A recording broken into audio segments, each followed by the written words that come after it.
할렐루야. 요한복음 14장 27절 말씀은 우리가 참 많이 보았던 그 말씀 중에 하나입니다. 그리고 이 말씀을 읽고 받을 때마다 이 마음 가운데 어찌나 그렇게 큰 떨림과 또 그 설렘과 또 참 미안함과 여러 가지의 그런 마음이 드는 말씀 구절 가운데 하나입니다. 우리는 인생을 살아가면서 참 많은 경쟁을 하면서 살아갑니다. 참 많은 경쟁이 아니라 그냥 인생 자체가 경쟁인 것 같아요. 태어나면서부터 우리는 경쟁을 하고 살아갑니다. 아이들을 양육하면서 보니까 낳아서 처음부터 키는 몇 등인지, 몸무게는 몇 등인지, 머리둘레는 몇 등인지 늘 그렇게 경쟁을 하면서 살아가는 우리의 인생입니다. 그런다고 해서 경쟁을 하지 말아라라고 이야기할 수도 없는 그런 인생을 우리는 살아가고 있습니다. 삶을 살아갈 때는 당연히 필요한 것이 경쟁입니다. 그런데 이 경쟁이 있다 보니까요, 시기도 있고요. 이 경쟁을 하다 보니까 질투도 있고, 그래서 스트레스를 받게 되고 또 고민을 하게 되고 눈치를 보게 되고 또 경계를 하게 되고 또 누군가를 미워하게 되는 것이 우리 인생의 그런 삶의 모습입니다. 이것을 다 하나로 이렇게 묶어보면 뭐라고 표현할 수 있냐면요, 세상에는 평안이 없다라고 그렇게 표현할 수밖에 없어요. 노래 가사들도 한번 보면요, 참 밤에 잠을 못 이루는 사람들이 참 많은가 봐요. 밤 시간에 이렇게 음악 사이트 들어가 보면 잠 잘 오게 하는 노래, 또 잠 잘 들게 하는 무슨 소음, 바닷소리, 파도소리, 무슨 소리 해서 참 밤을 어떻게 잘 보낼까라고 하는 그런 콘텐츠들이 넘쳐나고 있습니다. 수면을 잘하게 하는 베개부터 시작. 제가 얼마나 많이 베개에 속았는지 모르겠어요. 제가 베개를 하나 만들어도 이제 만들 수 있을 정도로 베개, 그다음에 약, 건강식품 모든 것이 넘쳐나는 그 이유가 바로 이 사람들이 평안함이 없기 때문에 뭔가를 쉴 수가 없다라는 그 조건으로 우리는 찾아볼 수 있습니다. 그러면서 제가 여러분들을 살펴보면서 한 가지 궁금한 것이 있었어요. 아니, 한 가지 안타까움이 있었습니다. 여러분, 교회에서는 좀 편안했으면 좋겠어요. 여러분들이, 우리가 교회에 모여서는요, 경쟁하지 말고, 경쟁하지 않으니까 교회에는 미움도, 다툼도, 시기도, 질투도 없어야 되는 곳이 교회입니다. 여러분, 여러분은 지금 이 앉아 계실 때에 어떤 마음으로 앉아 계십니까? 하나님은 우리에게 분명히 말씀하시는 건 뭐냐면 세상 것을 안으로 가지고 들어오지 말아 하거든요. 이 원리를 우리가 한번 잘 생각해 보셔야 합니다. 신앙인과 비신앙인의 차이점은 출발점이 어디에 있느냐라는 것이 차이가 나는 거예요. 내가 신앙인이라면 출발점이 바로 교회에서부터 시작이 되는 겁니다. 그런데 비신앙인이라면 출발점이 세상에부터 시작되는 겁니다. 오늘이 출발인 거예요. 우리는 교회에서 나가는 것이, 즉 말씀으로, 신앙으로, 기도로, 찬양으로 나가는 것이 우리 신앙인의 그 출발점임을 우리가 기억하셔야 돼요. 기분이 좋은 적이 여러분 언제였습니까? 기분이 좋을 때는 누가 건드려도 웬만하면 참아냅니다. 아니, 기분이 별로 나쁘지 않습니다. 그런데 기분이 아주 나쁠 때는, 누군가 딱 한 사람만 나에게 걸려라라는 그 마음을 가지고 있는 그때는 진짜 아무것도 아닌 것에 폭발하게 되고 열받게 되는 거예요. 주일을 보내고 우리는 아주 기분 좋은 그런 하루의 날로 시작되기를 주의 이름으로 부탁드립니다. 교회는 경쟁하지 않습니다. 여러분, 교회는 경쟁할 필요가 없어요. 교회에서도 경쟁을 하면 세상 것을 교회 안으로 가지고 들어온 거예요. 이거는 하나님의 질서가 파괴되는 것입니다.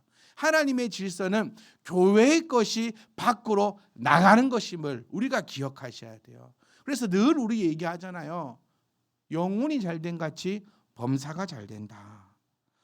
오늘도 너희는 마음에라고 표현합니다. 후반절을 보시면 너희는 마음에 근심하지도 말고 두려워하지도 말라라고 우리에게 나타내어 주고 있습니다. 즉 영혼이 잘된 같이, 즉 마음이 잘된 같이 나의 것이 밖으로 표출되어진다라는 의미를 가지고 있는 거예요. 세상 것을 교회에 가지고 들어온다는 것은 범사의 것을 영혼으로 가지고 들어온다는 그 표현임을 우리가 기억을 좀 하셨으면 합니다. 사랑하는 성도 여러분, 제가 정말 부탁드리고 싶은 것은, 아니 말씀을 통해서 우리에게 깨달음 주시는 것은, 교회는요 경쟁과 시기와 질투가 있지 않다라는 것입니다. 특별히 어린이 주일을 맞이해서 우리 어린아이를 양육하고 있는 부모님들도 꼭 생각하셔야 됩니다. 교회에는 자녀들을 경쟁시키지 않습니다. 오히려 밖에서 경쟁하니라 지쳐있는 이 자녀들이 교회 안에서만큼은 경쟁하지 않고 순위를 먹이지 않고, 오히려 밖에서 받았던 그 모든 스트레스와 그 모든 아픔과 그 모든 것들을 교회에서는 풀어낼 수 있는 그 모습이 하나님께서 세우신 교회의 모습이라는 것을 우리가 기억을 하셔야 되는 거예요. 성도의 모습도 마찬가지입니다, 여러분. 왜 내가 교회에서 하나님을 신경 쓰지 않고 왜 주변 사람들을 신경 써야 합니까? 여러분이 입고 오시는 이 이쁜 옷이 하나님 앞에 나아가는 이쁜 옷이었으면 좋겠습니다. 여러분들이 모욕 제개를 하고 깨끗이 오시는 그 이유가 바로 하나님 앞에 나아가는 그 깨끗하고 아름다운 모습이었으면 합니다. 교회에서 눈치 보지 맙시다, 우리. 오직 교회에서는 하나님만 바라볼 수 있는 저희들의 모습이 되기를 원합니다. 눈치 보는 것이 교회가 아니라는 거예요. 하나님 눈치를 우리가 왜 봅니까? 눈치는요, 뭔가 찜찜하고 뭔가 찔려 있고 뭔가 내 스스로가 나아가지 못할 때 보는 게 눈치입니다. 하나님 앞에 우리가 왜 눈치 봐야 합니까? 하나님 앞에 우리는 하나님을 바라보는 성도로, 성도 간에 눈치 보고, 성도 간에 경쟁하고 시기하고, 내 자녀는 이렇고 저 자녀는 이렇고 우리 집은 이렇고 저 집은 저렇고, 그런 마음으로 우리가 모여 있다면 이곳은 하나님께서 세우신 하나님의 교회가 아니라 죄인들이 모여 있는 아주 더럽고 썩어 있는 이 집단에 불과하다는 사실을 우리가 기억하셔야 돼요. 많은 동호회가 있습니다. 많은 모임이 있습니다. 그곳에 가더라도 경쟁이 있더라고요. 그곳에 가더라도 누구 눈치를 봐야 됩니다. 우리가 정말 마음 편히 있을 수 있는 곳이 과연 어디 있냐는 거예요. 이 세상을 살아갈 때에 마음 편히 있을 수 있는 곳이 과연 진짜 어디에 있습니까? 수십만 원, 수백만 원을 주면서 상담받으러 가는 시절이 지금 현 시절입니다. 상담받으러 가면요, 특별한 거 없습니다. 그 사람이 나에게 어떤 특별한 말을 해주지 않습니다. 딱 두 가지더라고요. 첫 번째는 내 얘기를 그냥 잘 들어주더라고요. 그리고 두 번째는요, 네 말에 맞게끔 호응해 주는 것이 상담입니다, 여러분. 내 자녀가 이렇습니다라고 얘기했을 때, 네, 당신 자녀는 이상이 있네요, 이렇게 표현하는 상담가는 단 한 명도 없습니다. 왜 그럴까요? 그럼 다음부터 안 오거든요. 제 자녀가 이렇습니다라고 얘기하면, 네, 원래 그랬습니다라고 이야기해 줍니다. 제 상태가 지금 이렇습니다라고 얘기하며, 네, 이렇게 하는 게 맞습니다라고 이야기해 줍니다. 그 말을 듣고 또 우리는 기분 좋아져서 집으로 들어가고 있는 그 장면들을 우리가 바라봅니다. 사랑하는 주의 성도 여러분, 우리는 예수님을 믿습니다. 아멘. 정말 여러분께 이거 정말 여쭙고 싶어요. 여러분, 우리 예수님 믿습니다. 아멘. 진짜지요. 잘 모를 수도 있어요. 네. 좀 잘 알았으면 좋겠어요. 저는 저와 여러분이 예수님을 좀 잘 알았으면 좋겠어요. 내가 아는 만큼 주님을 만날 수 있거든요. 주님을 만나는 만큼 주님께서 주시는 그 은혜를 우리가 가져갈 수 있거든요. 우리는 칼빈의 5대 교리에 대해서 배웠습니다. 그 중에서 우리가 지금 하나님의 그 택하심에 대해서 우리는 많은 얘기를 나누고 함께 생각을 했습니다. 근데 이게 과연 좋은 걸까요? 이거 한번 생각해 보셔야 돼요. 함정이 하나 숨어 있는 게 뭐냐면 성도의 견인이지요. 하나님은 하나님께서 택하신 백성을 끝까지 책임지신다라는 것이 성도의 견인입니다. 이 참 좋은 말씀이에요. 그런데 반대로 한번 생각해 보면 참 무서운 말씀입니다. 하나님의 고집은 절대 꺾지 못합니다. 어디서 나타나고 있냐면 요나서에서 나타나고 있죠. 그렇게 안 하겠다고 하는 요나를 하나님은 웬간하면 다른 사람 쓰지. 요나가 뭐 특별한 사람이었습니까? 아닙니다. 집안도 별로 특별한 거 않아요. 그런데 하나님께서 요나를 택하셨고 요나를 쓰겠다라고 하나님께서 작정하셨죠. 그럼 요나는 안 하겠다고 땅 끝까지 도망갈 정도로 성의를 보이면은 하나님도 엔간하면 그래 내가 네 성의를 알겠다라고 하실 수 있잖아요. 그러니까 여러분 제가 늘 말씀드렸지만 하나님은 하나님이시고 우리는 그의 피조물밖에 안 됩니다. 우리가 하나님의 고집을 꺾겠다 아니면 내 고집대로 하나님을 땡겨가겠다 아니면 하나님은 원하시지만 나는 하지 않겠다 이 자체가 이미 교만함이고 이 교만함이 패망으로 가는 그냥 길도 아니고 지름길이라고 성경은 말씀해 주고 있다라는 거예요. 그러니까 하나님은 절대로 우리가 꺾지 못하고 그의 성각을 이렇게 할 수가 없습니다. 그러면 하나님께서 택하신 백성 맞아요. 하나님께서 우리를 택하셨기 때문에 하나님께서 우리를 주의 길로 인도해 가십니다. 그런데 다르게 얘기해 볼까요? 하나님의 택하신 백성이 하나님의 길대로 가지 않고 있다면 하나님이 과연 어떻게 하시겠냐는 겁니다. 그 점이 너무 무서운 거예요. 하나님이 분명히 너를 택하셨는데 너는 그 가운데 있지 않다면 하나님은 반드시 하나님의 백성은 반드시 끌고 가시는데 그 방법을 우리가 성경을 통해 본 것은 하나님은 꺾어버리시더라는 겁니다. 이게 미련하고 지혜로운 자의 차이가 있다라는 거예요. 성경은 제가 늘 말씀드리지만 믿는 자를 향하여서 주시는 하나님의 음성입니다. 그러면 꺾이는 자는 누구일까요? 하나님을 믿지 않는 자가 아니라 하나님께 택함을 받았음에도 불구하고 하나님 안에 있지 않고 자기의 길을 걸어가는 자를 표현하고 있다는 사실을 우리가 기억하셔야 돼요. 왜 성도의 견인 하나님은 하나님이 택하신 백성을 끝까지 끌고 간다 끝까지 구원의 반열에 올려놓는다 그 음성을 왜 우리는 늘 우리 좋은 대로만 해석을 하면서 안도만 하고 살아가고 있을까라는 것입니다. 목회를 한 지가 벌써 제가 20년이 되어 갑니다. 이곳에서 여러분과 함께 목회한 지가 9년, 10년이 되어 갑니다. 제 스스로 볼 때 저도 참 많이 바뀌었습니다. 생각도 많이 바뀌고 가치관도 많이 바뀌고 참 많은 것을 내려놓는다라는 것이 무엇인지를 배워가고 있는 그 시절인 것 같아요. 저는 제가 완벽하다고 단 한 번도 생각해 보지 않습니다. 늘 실수가 있고 또 늘 넘어짐이 있고 그렇기 때문에 그것을 맞추어가고 또 세워져 가는 과정이 우리가 연합하여 선을 이루고 있는 그 과정이라 저는 믿어 의심치 않습니다. 예전에는 제가 대단한 사람인 줄 알았어요. 그래서 제가 고백하고 했던 것은 하나님이 때리시기 전에 내가 그를 붙잡고 가야 되겠다라는 그 큰 마음이 있었습니다. 왜냐하면 하나님 앞에 소위 말하는 맞아 보니까 저희 집 가훈이 맞기 전에 잘하자라고 이게 진짜 저희 집 가훈입니다. 저희 어머니 제가 어릴 때의 저희 집 가훈이 맞기 전에 잘하자였고 지금 현재 저희 집의 가훈은 불의를 보면 참으라. 불의를 보면 참으라. 워낙 나서기 좋아하고 불의를 보면 못 참고 막 법대로만 해야 되고 막 고집 이렇게 하면서 뭐 저희 엄마 말씀에 피해를 많이 봤대요. 외할아버지, 외할머니, 저희 외가 쪽이. 그래서 저희 아들들한테 특히 희우한테 하는 얘기가 불의를 보면 참으라. 친구가 좀 뛰어도 참고 뭘 해도 참고 그런 얘기들을 우리가 나누고 그렇게 하는데요.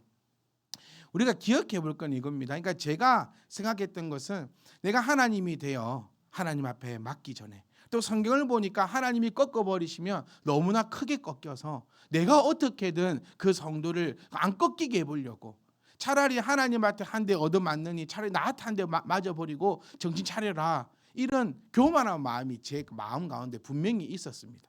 그래서 끌고도 가려고 했고 밀어도 보려고 했고 잘못된 길을 간다 싶으면 그것을 바르게 해보려고 노력을 하는 그때도 있었어요. 근데 요즘에 제가 말씀을 묵상하고 또 하나님 앞에 무릎 꿇을 때마다 저에게 오는 그 감동은 뭐냐면 가만히 있으라는 거예요. 너희는 가만히 있어 주가 하나님 대말지어다. 가만히 가만히 있으라는 거예요. 하나님이 역사하시니 가만히 있으라는 겁니다.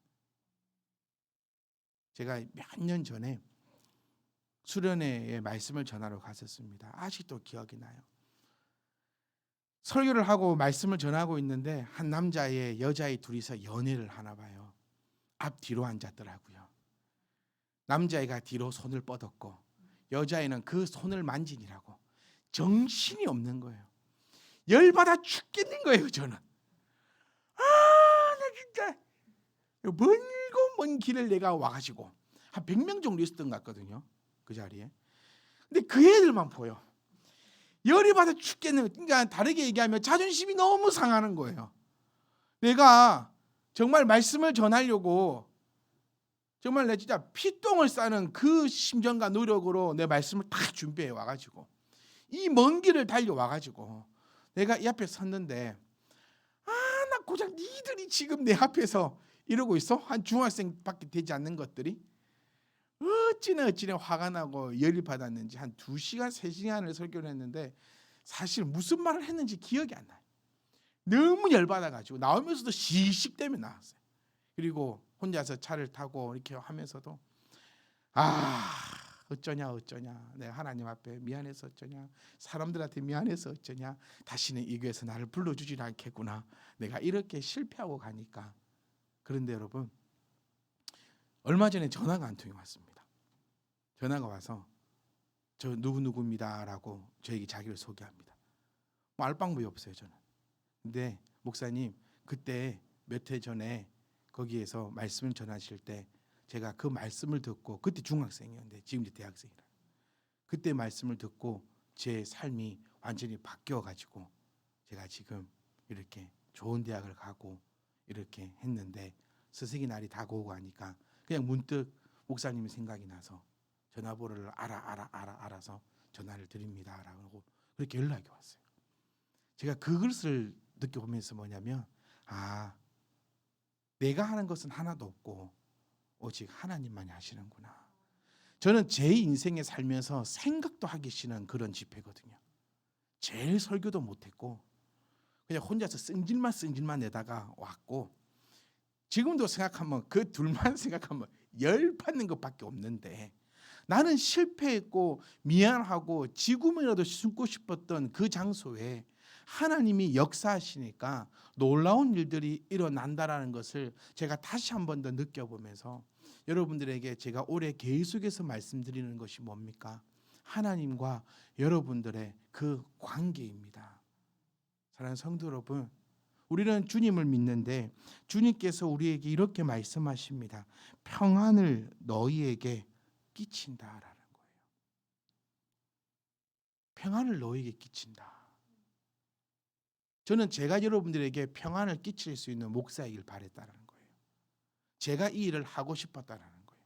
아니, 제가 이 정도는 할 수 있을 거라 생각했어요. 제가 여러분들에게 평안을 끼칠 수 있으리라. 근데 그것이 교만이었다는 거예요. 왜냐하면 제 안에 여러분들에게 나눠줄 만한 무한한 평안이 없거든요. 세상에는 무한한 것이 하나도 없습니다. 세상에 무한한 것이 도대체 어디 있습니까, 여러분? 전주에 가시면 500년, 600년이 된 은행나무가 하나 있습니다. 곧 가서 보셔야 됩니다. 마탱이 가기 시작했어요. 주사를 꼽아놓고 뭘 하고 뭘 해도 이제 갑니다. 여러분, 인생에 뭐가 무한하던가요? 아무것도 무한한 것이 없습니다. 그러니 끼칠 수가 없는 거예요. 어떻게 끼칩니까? 내 것이 유한한데. 그래서 사람은 사람에게 평안을 끼칠 수 없어요. 오직 무한한 것만 무한하게 나누어 줄 수 있는데, 왜 그러냐면 밑 빠진 독에 물 붓기라는 말이 있듯이 계속 붓다 보면 지칩니다, 여러분. 안 그렇습니까? 지치는 거예요. 계속 사랑을 주면 주는 사람은 지칠 수밖에 없어요. 왜 안 지치겠습니까? 나한테 그것이 한계가 있는데. 자녀를 양육함에도 똑같더라고요.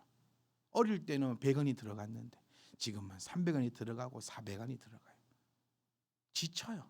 왜? 내 것이 한정적이니까. 우리는 이 이념을 알고 이 욕심을 버리는 것이, 우리 목회자가 버려야 될 것이 바로 저는 이 정신이라고 제가 드디어 깨닫습니다. 여러분, 제가 여러분에게 줄 수 있는 평안은 없습니다. 저도 하나님께 받아가는 사람이니까요. 그럼 올바른 신앙을 살아가는 성도는 누구냐면 바로 예수님께로부터 평안을 받아가는 사람인데, 이 예수님이 곧 나에게 평안을 너희에게 주시는 분이 바로 주님이심을 우리가 기억하셔야 돼요. 우리가 믿고 있는 이 주님은 평안을 너희에게 준다라고 이야기할 수 있는 그분이 바로 이 주님이시라는 겁니다. 그리고 이 주님이 우리에게 간절히 원하고 간절히 바라는 것이 뭐냐면 나에게 있는 이 평안을 가져가기를 원하시는 분이 바로 이 주님이란 사실을 우리는 또 발견하게 됩니다. 하나님을 오해하지 마세요. 하나님이 우리를 벌 주시려고 마음먹으셨다면 아담과 하와 때 끝이 났어야 합니다.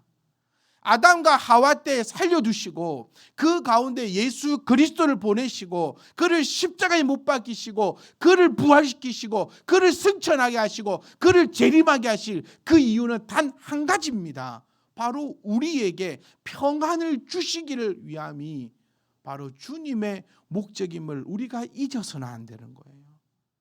물론 내 방법대로는 가지 않아요. 왜냐하면 세상이 주는 것과 같지 않다라고 되어 있거든요.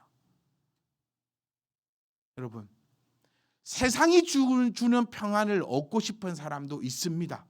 그 사람들은 바로 지금도 세상 가운데 있겠지요. 그 사람들의 말로는 분명합니다. 그 사람들의 말로는 찌그러질 것입니다. 왜냐하면 한계가 있으니까요. 이 점을 우리는 기억하셔야 됩니다. 왜 세상이 주는 평안과는 다르다라고 얘기하냐면 세상이 줄 수 있는 그 기쁨은, 세상이 줄 수 있는 그 즐거움은 한계가 있다라는 거예요. 왜냐하면 그것은 무한하지 않으니까요. 제가 엊그저께 제 아버지하고 영상통화를 했습니다. 뭐 저를 보시려고 한 건 아니고 손주들 보시려고 전화를 하셨는데 제 얼굴이 비치는데 저희 아버지가 저한테 이 말씀하셨어요. 참 니도 많이 늙었다.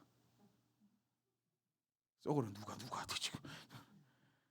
근데 아버지 얼굴을 제가 뵈면서도 아버지도 참 많이 나이가 드셨습니다. 근데 청년이 저에게 지난주에 뭐라는 줄 아십니까?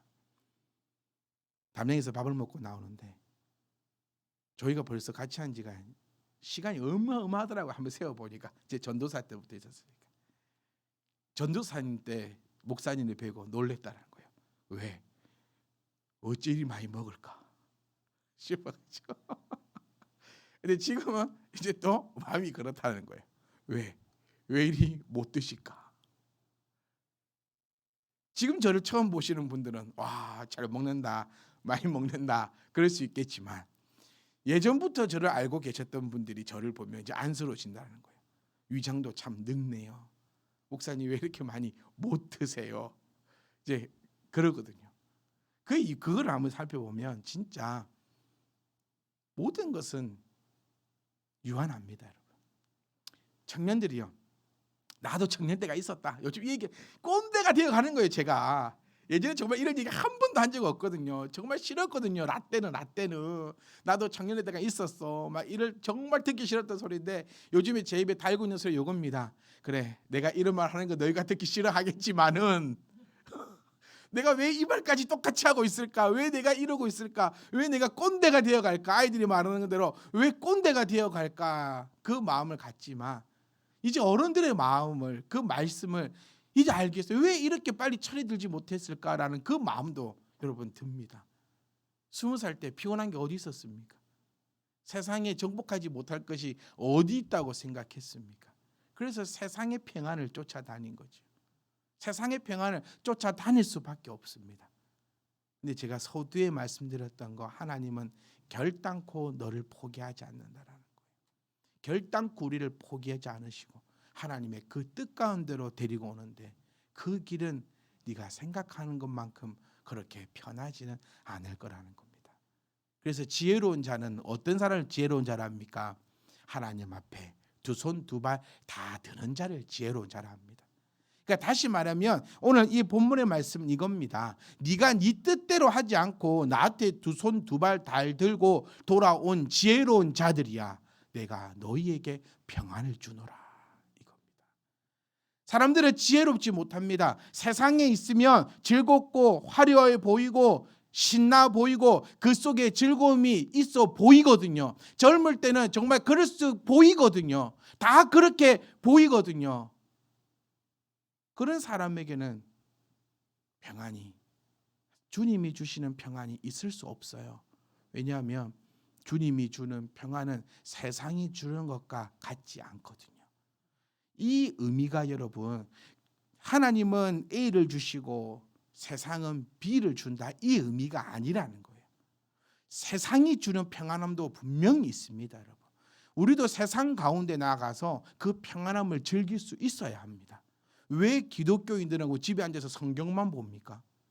그렇지 않습니까? 목사는 뭐 놀이동산 가면 안 됩니까? 목사는 뭐 수영장 가면 안 됩니까? 늘 목사는 집에서 성경만 보는 줄 알아요. 목사는 늘 기도만 하는지. 아닙니다, 여러분. 더 열심히 놀고 더 열심히 세상 속에서 살아가고 세상 가운데 나아갑니다. 그때 누구의 이름으로? 예수의 이름으로 주님이 주시는 그 평안을 가지고 세상을 다스리는 것이 주님이 주시는 평안임을 우리가 기억하셔야 돼요. 그게 바로 세상이 주는 것과 다르다라는 겁니다. 세상이 주는 것은 한계가 있고 곧 그 한계에 부딪히면 아무것도 줄 수가 없게 될 것이고 함께 지옥불에 떨어져 간다라는 것이 무지한 자들이다라고 그렇게 표현하는 것이고, 지혜로운 자들은 그 이치를 알고 이 말씀의 깨달음을 알고 세상의 평안함을 쫓아가는 자들이 아니라 하나님 안에 들어와서 두 손 두 발 다 들어버리는 자를 성경은 지혜로운 자이고, 그 지혜로운 자에게는 오늘도 주님께서 우리에게 평안을 주실 줄 믿습니다. 사랑하는 성도 여러분, 그런 성도에게 오늘 주님이 말씀하십니다. 마음에 근심하지도 말고 두려워하지도 말라. 제가 이번 주에 이 말씀을 붙잡고 교회에서 얼마나 울었는지 모르겠어요. 주님은 우리에게 평안을 주십니다. 조건 없어요. 내가 주님을 믿지 않습니까? 내가 주님을 믿는 이유도 내가 나이기 때문에 믿는 것입니까? 우리는 아니면 압니다. 이 모든 것을 그래서 하나님의 은혜라고 부르는 것입니다. 설교 한번 듣고 그 마음 가운데 감동이 되어서 은혜 받았습니다라는 것이 아니라는 거예요. 주님의 그 은혜는 나를 택하여 주시고, 그 택하여 주셨음에도 내가 하나님 앞에 두 손 두 발 다 들게 하시고, 이 시간도 주님의 그 품 안에 들어오게 해주신 이도 바로 주님이심을 우리는 믿기 때문에 그것을 주의 은혜입니다라고 고백하는 것입니다. 이런 우리들이 왜 근심하고 왜 두려워합니까? 근심은요, 멈추게 합니다. 두려움은요, 쓰러지게 합니다. 그래서 주님은 우리에게 내가 너희에게 평안을 주노라. 저는 이 말씀이 여러분 그 심장 가운데 박혀 있었으면 좋겠어요. 매일 예수 믿는다라고 고백하면서 왜 그렇게 경쟁하다 넘어지고 쓰러지고 자빠지고, 그래서 또 근심하고 두려워해서 아무것도 하지 못한 채 그 한가운데 왜 그렇게 서 있는가 싶어요. 사랑하는 성도 여러분, 근심하지 마십시오. 사랑하는 성도 여러분, 예수를 믿는다면 두려워하지 마십시오. 최악이자 최고는 천국 가는 것입니다. 뭐가 두렵습니까? 뭐 때문에 근심하십니까? 제가 수요 예배 때마다 이 말씀 자주 드려요. 오늘 여러분은 무엇 때문에 슬펐고 무엇 때문에 기뻤으며 무엇 때문에 기도했고 무엇 때문에 울었습니까? 하나님의 백성이라 일컬음 받는 사람들은 오직 하나님의 길을 위해서만 애쓰는 자들을 하나님의 사람이라 부릅니다. 그 사람들은 세상이 줄 수 없는 그 평안함을 얻게 되는 것이에요. 세상 사람들은 이해하지 못합니다. 세상의 평안을 갈구하고 세상의 평안을 바라보는 사람들은 세상이 줄 수 없는 그 평안을 받아 누리는 우리를 도저히 이해할 수 없다라는 거예요. 그리고 우리는 그들을 이해시킬 필요도 1도 없다는 사실을 꼭꼭 기억하셨으면 좋겠습니다. 여기에 대한 첫걸음이 바로 교회에서부터 시작되어야 합니다. 그래서 우리 교회 안에서는 경쟁하지 마세요. 우리 교회 안에서는 시기하지 마세요. 우리 교회 안에서는 그 온 끝 하지 마세요. 그런 마음이 내 안에 든다면 얼른 나는 하나님 앞에 기도하며 나아갈 수 있는 주의 백성들이 되기를 원합니다. 내 안에 이미 마귀가 들어왔음을 기억하셔야 돼요. 하나님의 나라는 미움도 다툼도 시기도 질투도 아무것도 없는데 내 안에 미움도 시기도 질투도 다툼이 이 교회 안에 있다면 이미 이곳은 하나님이 세우신 교회의 기능을 상실했다는 것을 꼭 기억하셔야 됩니다. 첫 걸음이부터 시작하셔야 돼요, 여러분. 우리는 평안함을 누리며 살아가길 원합니다. 그렇죠?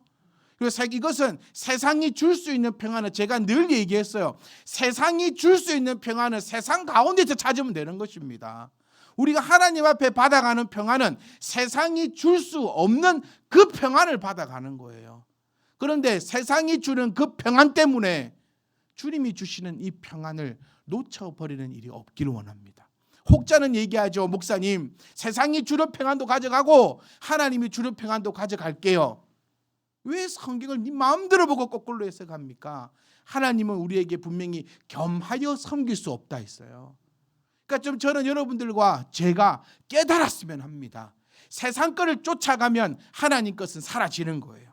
그런데 하나님의 것을 쫓아가면 세상 것은 따라옵니다. 이게 생육하고 번성하라, 충만하고 땅을 다스리라라고 말씀하신 그 하나님의 음성임을 기억하실 수 있기를 원합니다. 그러니까 세상이 주는 평안함을 위해서 애쓰지 말고 하나님이 주시는 영원한 그 평안을 위해서 우리가 두 손 두 발만 들면 됩니다. 세상이 주는 평안함을 얻기 위해서는 여러분 시간 써야 되죠. 돈 써야 되죠. 힘 써야 되죠. 눈치 봐야 되죠. 결국에는 여러분 비참함밖에 느끼지 못합니다. 세상 가운데 우리 해보지 않았습니까? 저는 우리 주니어 아이들이 또 젊은 청년들이 이 말씀을 정말 강하게 붙잡았으면 좋겠습니다. 세상은요 비참합니다. 네가 신발 하나 샀어? 네 옆 친구는 더 좋은 신발 신고 다니니까 나는 비참해질 수밖에 없는 거야. 옷 하나 샀다고 자랑해. 네 친구는 그것보다 더 좋은 옷을 입고 다니는 친구들이 수배로 빽빽하니까 더 비참해지는 거야. 100점 맞았다고 자랑해. 저기 가보면 천점 만점 만난 애들이 수두룩 빽빽하다. 젊은 청년들이 얼마나 대단한가. 힘이 센 것 같아. 세상이 즐거운 것 같아. 성경은 우리에게 아니라고 말해주고 있다는 것. 무한함과 유한함을 기억하시고 주님이 주시는 그 평안이 우리 가운데 가득 넘치기를 주의 이름으로 부탁드립니다. 주님은 우리에게 평안을 주시는 분입니다. 아멘. 한번 따라해 볼까요? 주님은 우리에게 평안을 주시는 분. 그게 정답입니다. 그리고 주님이 우리에게 말씀하시죠. 나에게 있는 평안을 줄게. 저는 너무너무 좋아요. 나에게 있는 평안. 주님 안에 있는 평안은 영원히 마르지 않고 그 한계도 없으며 주님은 세상을 지으시고 세상을 다스리시는 분으로 나는 세상 그 어떤 금은 보화가 주는 평안이 아니라 그것을 만들어 버리시는 그 주님의 평안을 가져가는 저가 될 것입니다. 여러분들도 같이 걸어갈 수 있기를 원합니다. 그리고 그러기 때문에 근심하지 맙시다. 그러기 때문에 두려워하지 맙시다. 근심하면 멈춥니다. 두려워하면 쓰러집니다. 우리 자녀들 잘 자라나고 있습니다. 내가 해준 것보다 더 잘 자라나고 있습니다. 근심하지 마세요. 오히려 우리 부모들이 근심하고 두려워해야 될 것은 단 하나입니다. 내가 주님의 평안을 가르쳐 주지 못할까 두려워하십시오. 그거 외에는 우리가 나아가는 그 길에 근심도 필요 없고 두려움도 필요 없습니다. 왜냐하면 주님이 우리에게 평안을 주기 때문입니다. 찬양 한번 할까요? 평안을 너에게 주노라.